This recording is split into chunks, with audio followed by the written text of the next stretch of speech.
Hola, yo soy Walter y hoy vamos a meternos en problemas con la industria alimentaria colombiana. O mejor vamos a meternos en problemas con la senadora y precandidata presidencial María Fernanda Cabal. Bienvenidos.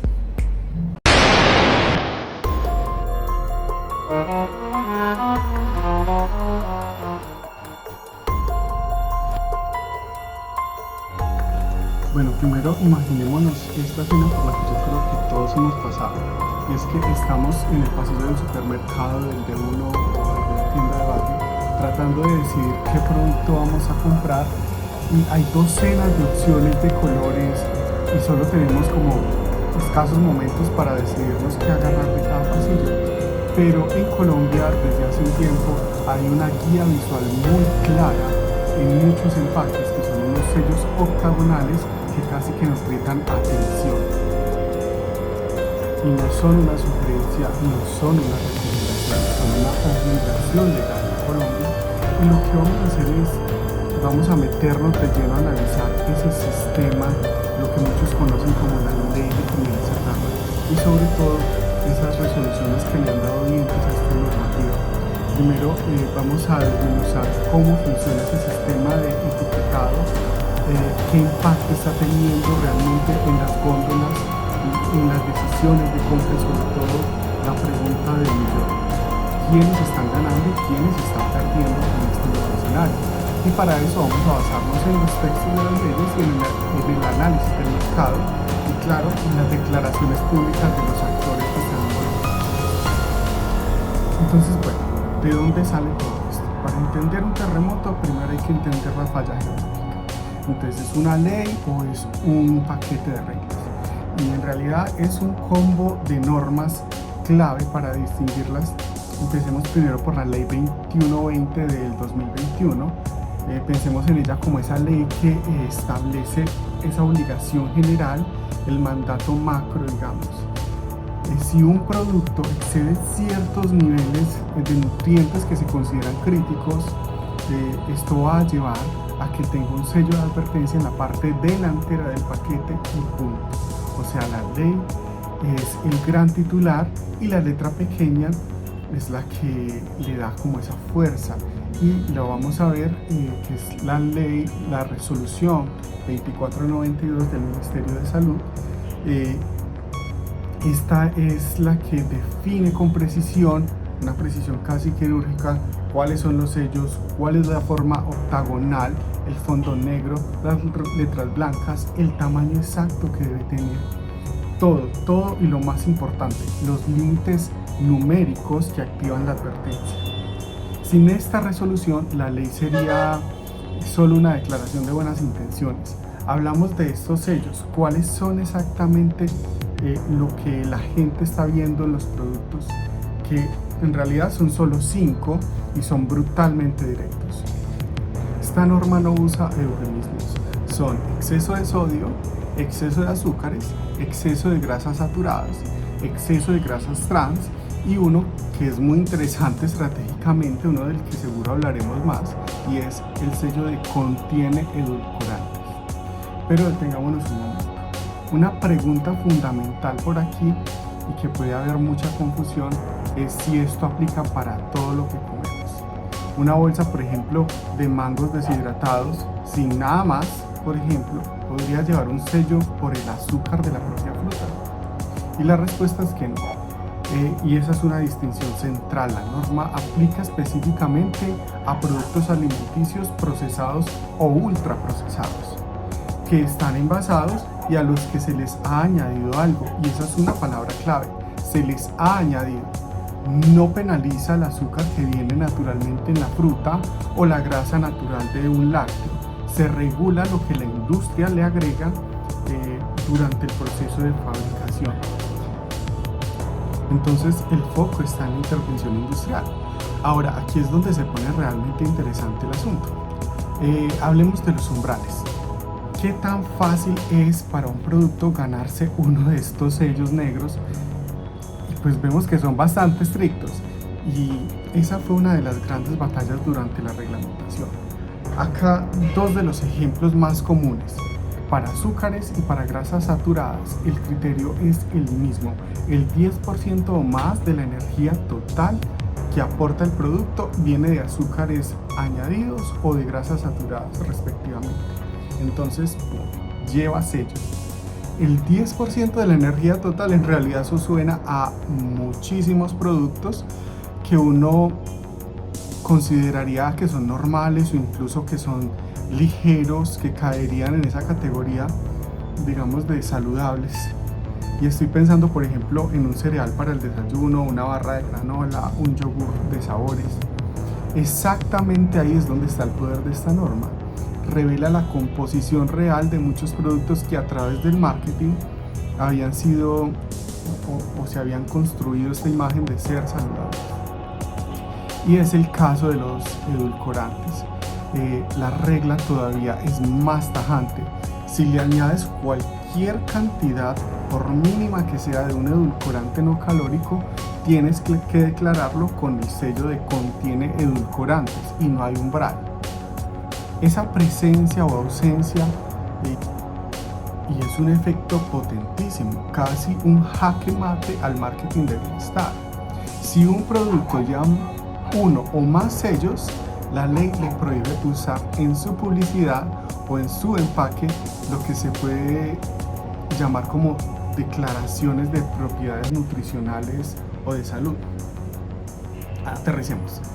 Un ejemplo concreto, claro.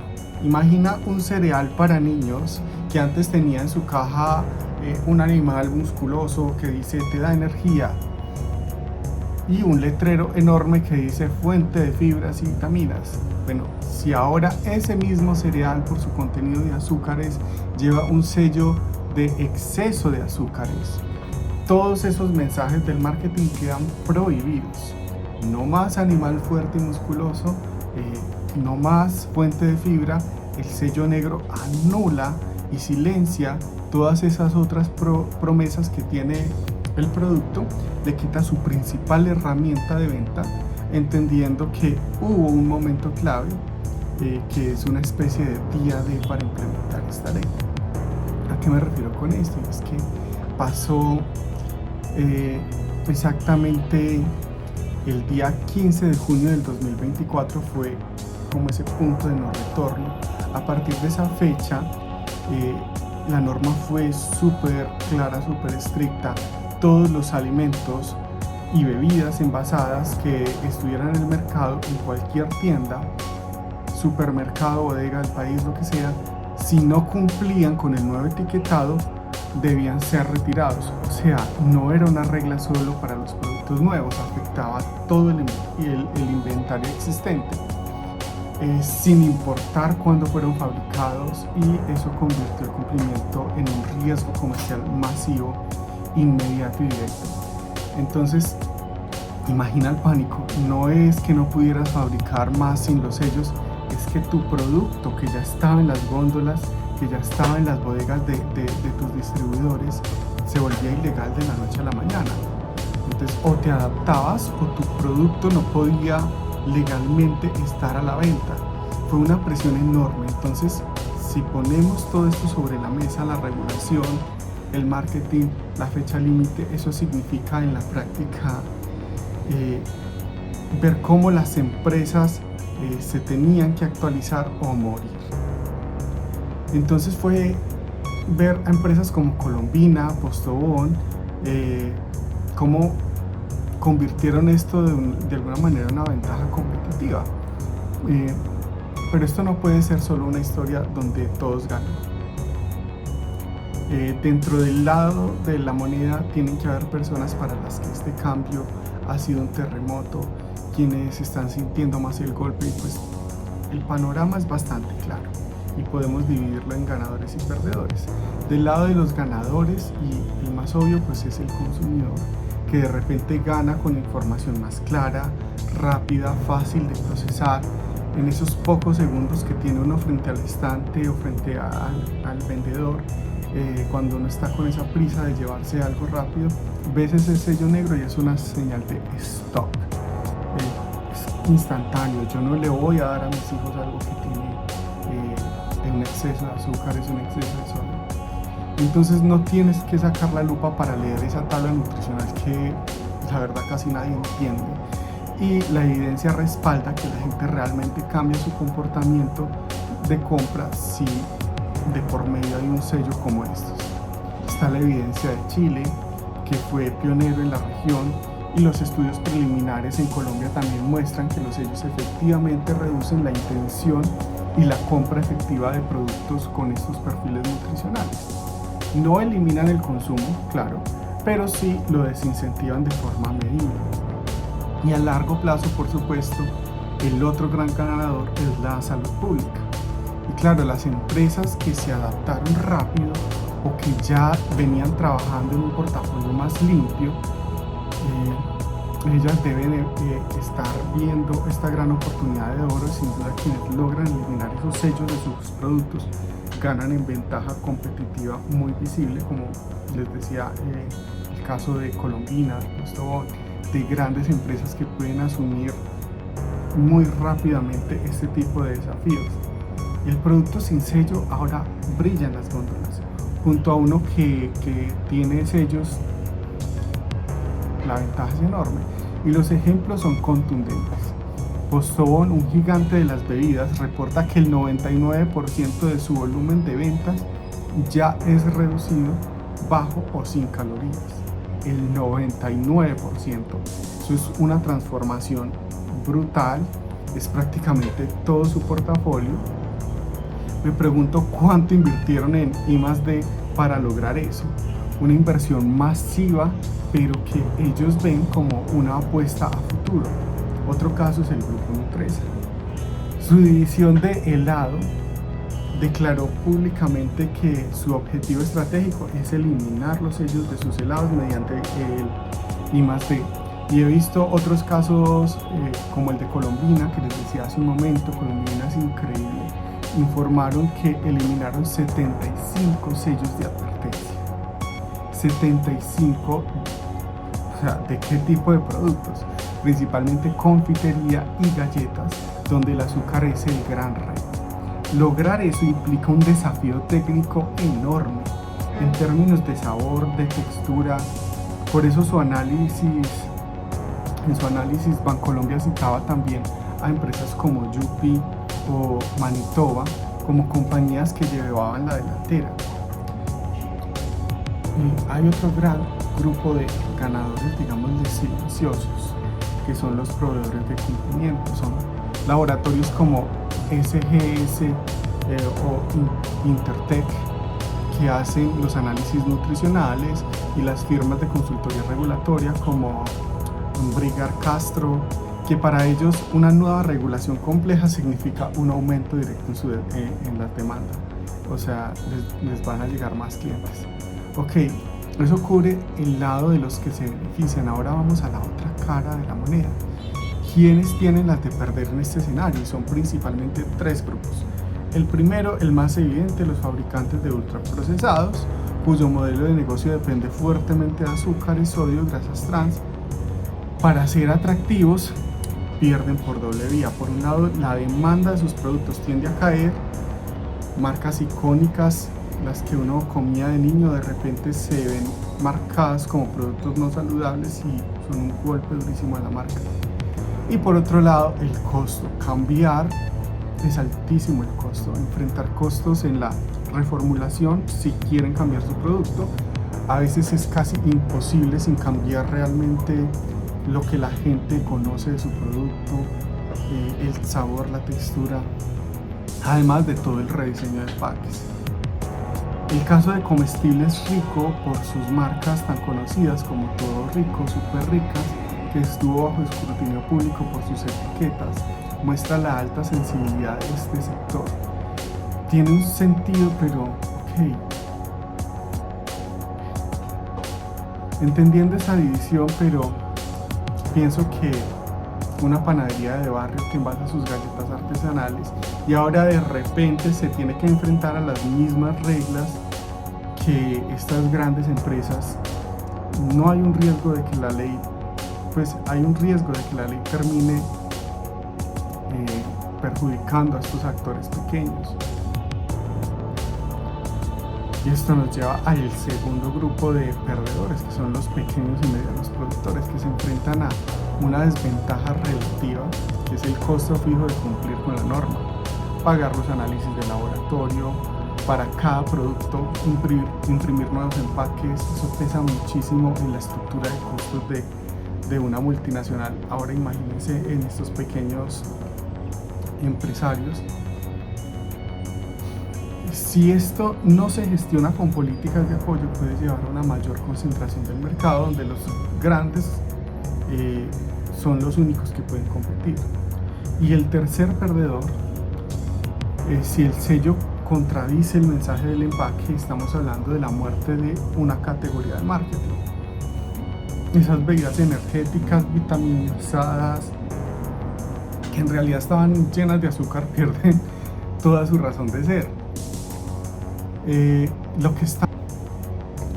que estamos viendo es casi que un crash en el mercado de la comida saludable, que en realidad no era saludable.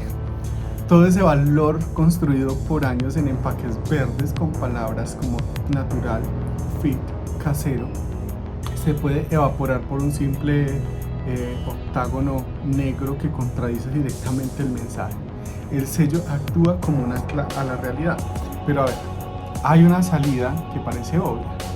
Le quito el azúcar, le pongo un edulcorante como el stevia o el aspartamo y listo, me salvé del sello de exceso en azúcares. ¿Problema resuelto? No. La regulación ya se anticipó a esa jugada y de manera muy inteligente el sello contiene edulcorantes, se hace visible, así que el consumidor sabe que el producto no tiene exceso de azúcares, pero que su dulzor proviene de una fuente, y así lo dice, aquí hubo un cambio. Esto beneficia a la industria de los edulcorantes, sí, pero abre otro debate de salud pública y es sobre los efectos a largo plazo de estos sustitutos, especialmente en los niños. No es una victoria automática, o sea, la regulación no solo informa, sino que también genera nuevos debates. En este sentido, es importante ser cautos. La evidencia del cambio en las compras y el esfuerzo de la industria por reformular es sólida, son hechos, pero dar ese salto y afirmar que ya se redujo la obesidad a nivel nacional requiere de mucho más tiempo y sobre todo de políticas complementarias. El etiquetado es una herramienta muy poderosa, pero no es una bala de plata. Si tuviéramos que resumir la idea central, diríamos que el sistema de sellos en Colombia es una intervención regulatoria muy robusta, diseñada con un doble propósito, que es dar información clara al consumidor y al mismo tiempo forzar a la industria a mejorar sus productos, y como hemos visto puede crear ganadores y perdedores. El valor en el mercado se está transfiriendo, se mueve desde el marketing opaco y las declaraciones ambiguas de bienestar hacia la transparencia nutricional y a innovación real en las fórmulas. Los consumidores informados y las empresas ágiles que intervienen en reformular son los que están ganando. Los modelos de negocio basados en ultraprocesados, en exceso de nutrientes, pues son los que pierden terreno. Y claro, una medida así de disruptiva que toca intereses económicos tan grandes no iba a pasar sin una pelea política de fondo. El debate no es solo técnico, es profundamente político. Bueno, vamos a ver. Aquí es cuando la cosa se pone densa, porque el debate salta de lo técnico a lo duramente político y filosófico. Una de las voces que más ha resonado en contra de estos sellos ha sido la de la senadora y candidata presidencial María Fernanda Cabal. Su argumento principal es que son una medida paternalista del Estado que atenta contra la libertad del consumidor. Y el argumento de la libertad individual frente a la intervención estatal, para mí tiene todo el sentido. Yo creo que sí, Yo no puedo decirle a las empresas no produzcan X o Y, yo no puedo ser un estado paternalista que te prohíba a ti consumir, que le prohíba a la empresa producir. En eso estoy de acuerdo, pero es que el Estado no está haciendo eso con esta norma. Tú puedes producir, pero tienes que informar al cliente sobre qué es lo que estás vendiendo, sobre cuál es el contenido de tus productos. Estoy aquí en Santa Rosa de Cabal, me regalaron un turrón y empieza uno a mirar y ve todos esos rombos, esos sellos horribles, de todos esos que nos dicen, ay, el azúcar es malo, todo es malo. Esa mamertería vino de Chile, de Perú, después la adoptaron aquí, pero lo más grave, el impuesto saludable. El impuesto saludable tiene más de 20.000 tenderos quebrados. Pero la marihuana sí es muy saludable para los mamertos, ¿no es cierto? Cuando yo sea presidente hay que tumbar el impuesto saludable, lo tenemos que tumbar. Quebró los tenderos, imagínense pues ahora uno pedirle permiso a los mamertos a ver si se puede comer algo. Nos falta que nos claven el sello aquí. Como le he dicho, uno se come lo que le da la gana. Yo le dije. Yo respeto mucho a la senadora María Fernanda Cabal porque me parece que es una política que tiene unos pensamientos muy coherentes, unas ideas claras y defiende una posición que es muy respetable. Pero en paralelo, diversas investigaciones periodísticas han señalado presuntos vínculos de su entorno familiar y societario con la agroindustria, incluyendo grandes jugadores del sector azucarero. Hay datos concretos en este. Se ha documentado, por ejemplo, que una sociedad ligada a su familia ha figurado entre los accionistas de Río Paila, uno de los ingenios azucareros más grandes de este país. La propia senadora también ha declarado en su registro público de intereses su participación en sociedades dedicadas a la agroindustria. Y hay que ser claros, ella y su entorno han negado el conflicto de intereses, pero los señalamientos están ahí en el debate público, y esto nos deja con una reflexión final, una pregunta que va más allá de este caso, y es: cuando evaluamos una regulación como esta, que afecta a una industria tan poderosa, ¿cómo separamos un argumento filosófico sobre la libertad de la posible defensa de intereses económicos? O sea, la pregunta que queda en el aire es: cuando escuchamos a un político defender la libertad de elegir, ¿estamos escuchando un principio puro o es el eco de una industria que defiende su modelo de negocio? Y lo más importante, ¿cómo aprendemos como ciudadanos a distinguir entre ambos? Es algo sobre lo que vale la pena reflexionar. María Fernanda, al igual que todos los políticos colombianos, tienen unos intereses económicos, porque es que por lo general no viven solamente de hacer política, su familia no vive solo de hacer política, hay unos intereses detrás que no son ni de la derecha ni de la izquierda, sino de todos. Político al que usted le rasque, usted le va a encontrar quién financió sus campañas, quién financió su partido político, en dónde se presentó para pedir votos, en qué empresas, en qué lugares. Y todos esos son intereses en lo que ellos están representando cuando llegan allá y cuando van a debatir. En realidad, un político que pretenda solo el bienestar social no existe. Y no tiene cómo existir, porque para llegar hasta allá necesita el apoyo económico que no le podemos dar personas del común como yo, como la mayoría de los que me ven, que pues vivimos de un salario que no nos alcanza para decirle a un político: vaya, láncese ahí y yo le pago su campaña, pues obviamente. Entonces ellos defienden los intereses del que está patrocinando, o de su familia o de sus amigos. Como les digo, esto va para todos los lados del espectro político. No es nada personal contra la senadora, solo la tomé de ejemplo, y sobre todo porque por sus declaraciones pues en este respecto. Entonces, bueno, eso ha sido todo hasta ahora, problemáticos. Nos vemos en un próximo video. Hasta luego.